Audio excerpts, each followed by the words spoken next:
Since the election of President Trump, Republicans seem to have been losing a lot of ground politically, thanks to the polarizing nature of Trump's administration. Now, I have some examples of how they're losing ground.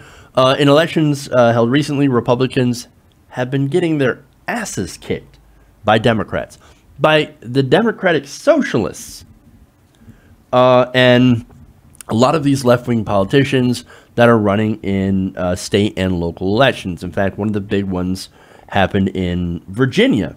Now, Chesterfield County, Virginia is one big example because in this last election in November, they backed a Democrat for governor for the first time since 1961. That's crazy. Now, that, of course, has Republican operatives freaking out. Okay, they're not sure what to do. Now, Democratic strategist Jesse Ferguson wrote that that's a huge flag for Republicans and an opportunity for Democrats. There's opportunity in these traditionally conservative suburbs with college-educated white voters who are willing to back a Republican candidate. Uh-oh. He said it's a function of and proof that Trump has tainted the rest of the Republicans running for office. So, look, reading that, I'm thinking of, oh no, we're seeing the Hillary tack to the center argument again. Now, he doesn't go on to make that, as far as I know, and you can't really suss that out from that statement. But again, I'm just pointing out how it sounds super, super familiar. Now, there are parts of that I agree with and some that I disagree with, right? Now, look, some Republicans are turning on Trump, and I think that does give Democrats an advantage with voters. Either some of these more traditionally conservative voters don't turn out and progressives and Democrats do, or some of them make the decision of, oof, we tried Trump and it was a disaster, so maybe we'll go with something else because, look, I don't like what my party's turned into. So, look, let me disagree with the framing, okay? Now, their framing in this article is Trump is so uniquely awful and un-Republican that he is actually scaring away the base. No, but I'm going to argue that the base loves him. I mean, look, you look at some of the polls of people who are strongly affirmed to Trump that are deeply conservative. They love Trump. The evangelicals love Trump. We still can't figure out why on that one. But look, they're not abandoning Trump. The moderate Republicans, some are.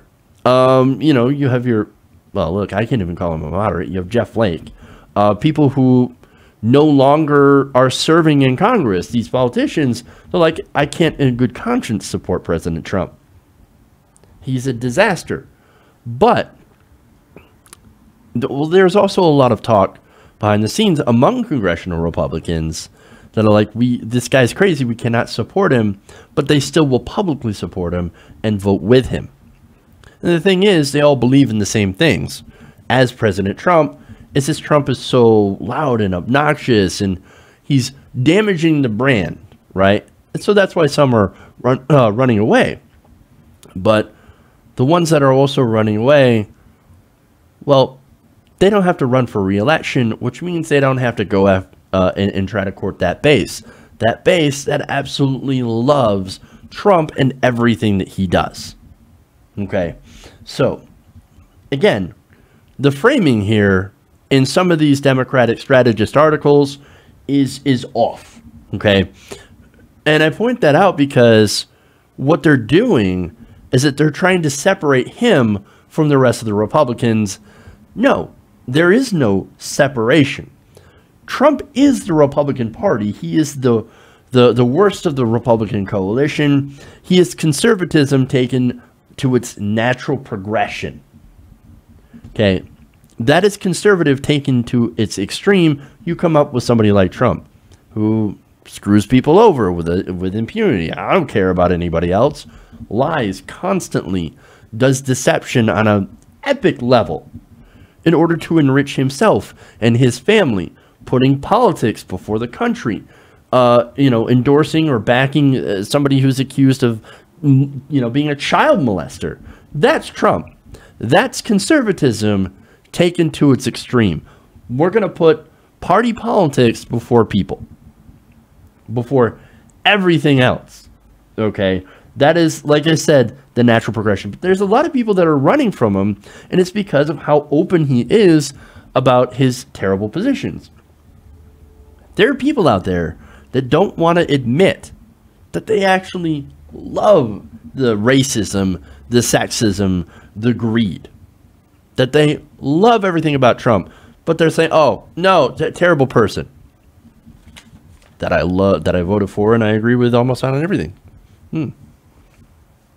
Nobody wants to openly admit that they love this president and they love what he does. I mean, look, let's look at the example of the racists who hate being called racist, right? They can't stand being called racist, even though they hold incredibly racist attitudes. The same thing with the sexists, right? No, I'm not a sexist. I just think women belong in the kitchen making me a sandwich. Well, that's not sexist. That's not misogynistic. How dare you call me that? You are being so politically correct. And that's what this whole idea of political correctness is coming from. It's people not wanting to be called out for what they actually are. No, dude. Look, if you're a racist, you hate black people, then, hey, at least you should have the balls to admit it, right? Yeah, you're still wrong, and you're still a stupid asshole who is racist, but at least you're open about it. But no, they're like, no, you don't understand. See, I don't hate black people. I just hate the N-words. I actually had somebody tell me that once before. No, well, there's a difference. So the N-words, they sag their pants low and they're disrespectful.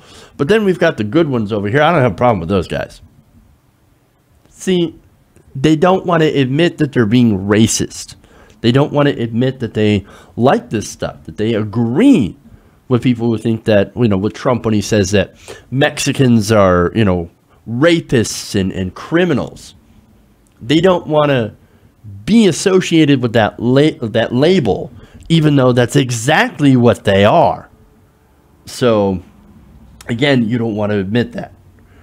The Republican Party does not want to admit that they are the monster. The base does not want to admit they are the monster. And unfortunately, with articles like this, the media happily goes along with that narrative. And that frustrates me to no end. So how this relates to, okay, well, look, Republican voters are apparently fleeing from the Republican Party. They're letting all these progressives and Democratic socialists win in these hardcore, conservative areas. Well, look, part of it is because you have to tie these politicians to Trump. And because Trump isn't disease, he is the symptom of the disease. See, whenever a campaign is able to tie their opponent to President Trump and actually articulate a positive vision for what they plan to do, turns out they actually do really well. When you run on the issues and you tie these motherfuckers to Trump, you can do both at the same time. Generally, that helps you win elections. And see, that's what the Democrats need to do. They need to do both. Remind voters that, hey, man, look, this is who the Republican Party is. At its core, personified in Trump. Don't let them get away with it by trying to, cast Trump as completely separate, a takeover of the Republican Party. No, dude, that is the Republican Party. That is your Republican voter. Sorry. But also, while you're doing that, say, look, that's them. Here's what we can do for you. Here's what we believe in. If you elect us, we're going to do these policies. We're going to talk about policy, and we're going to, try to craft policy that's going to make your life better. We're going to run on issues. That's a winning message. Now, like I said, Republicans, they are flipping out. One of them is GOP election analyst Chris LaCivita. Now, he said that this is a warning sign with the midterm 1 year away.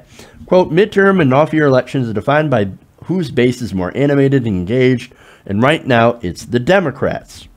Thanks, by the way, to progressives who have been, as usual, leading the way. You're going to have to work harder than ever if you're a Republican in this environment. So, look, I know some, Democrats will hear this, liberals will hear this and be like, okay, so maybe I don't have to work as hard. The Republicans should shot themselves in the foot. For God's sakes, don't do that. Okay, get out there, get involved, do something, right? And for the politicians, run on something, for God's sakes. Run on progressive values. Trust me, it works. The DSA, the Democratic Socialists of America, which are not a political party, but they are an organization, they won 15 seats across the country. That is a 75% increase in elected officials. So that's to show you how small of a movement, but how big of a victory it was for the Democratic Socialists of America. So that's big. Guess what? They ran on issues. They ran on things like Medicare for all. And they also run on opposition to Trump's disastrous policies. They tied the Republican Party, the Republican candidate, to President Trump. That is how you win. And look, this is good news concerning 2018. But whatever you do, please get involved. Do not stay home. If you want to stop Trump's agenda, which is heinous, I mean, look at the tax cuts, right? Then you need, people that are willing to stop that agenda, and you need to get out and support them. Now, that doesn't mean you support any old Democrat or anybody with a D next to their name. No, fuck that.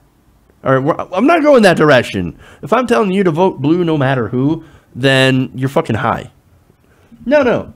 Too many Democrats, too many corporate Democrats right now are willing to work with President Trump on certain issues. For example, the Blue Dog Democrats and banking deregulation. They can't wait to get with Donald Trump to deregulate the banks. Okay, that's not what I'm for. I am not in favor of that. So no, we don't have to vote for any old Democrat. I won't. We do have to vote progressive.